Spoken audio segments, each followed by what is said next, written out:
Jean-Claude Brissot avait réalisé Noces blanches avec Vanessa Paradis. Née la même année que Sylvie Vartan, qui a dû rythmer sa jeunesse, il l'a fait tourner dans L'Ange noir, où elle incarne une femme possédée par quelque chose. Le film frôle sans cesse et flirte avec The Letter de William Wyler, film de 1940, tiré d'une nouvelle homonyme de Somerset Maugham.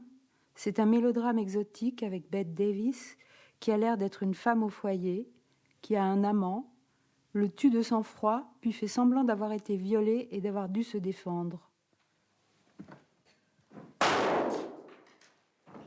Ce qui a probablement intéressé Brissot, c'est l'attaque franche qui annonce chose secrète. Il y a dans L'Ange noir un escalier qui structure l'espace du film, tout à fait comme dans le film de Wyler, célèbre pour un très beau travelling complexe de début, où il ne se passe pratiquement rien, avec des scènes de la vie quotidienne, et où on arrive sur un escalier avec Bette Davis tout en haut. Une longue ambiance naturelle, et soudain le drame et le silence. On retrouve dans L'Ange noir et à la fin de Choses secrètes la même scène d'escalier de revolver.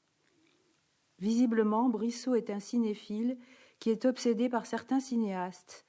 Wyler, avec qui il partage une prédilection pour les scénarios psychologiques sur fond social, et le Buñuel de Los Olvidados, dont l'acuité des descriptions et l'onirisme ont inspiré de bruit et de fureur. L'héroïne de L'Ange noir a un récit tout près. C'est aussi sur ce décalage entre un mari aveugle et ce qui se tient de reflux sous ce meurtre que se fait le film. Mais là où Wyler est dans la forme et nous laisse libre dans son étude des personnages, Brissot accentue le caractère flamboyant des pactes de la passion.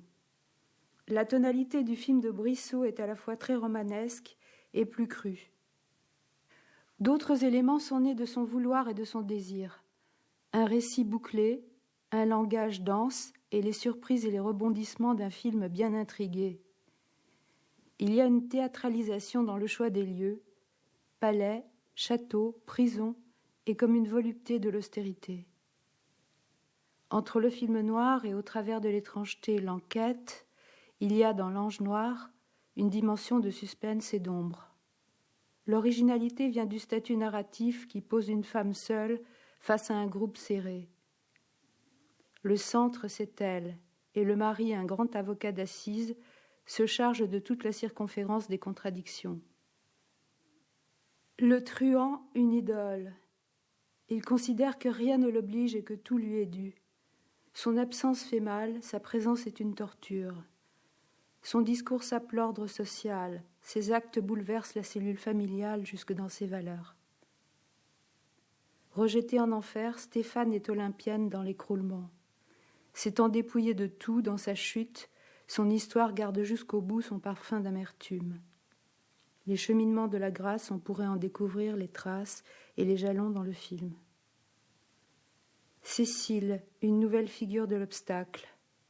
Elle vient de faire une merveilleuse découverte, être capable d'intéresser, de plaire, d'émouvoir.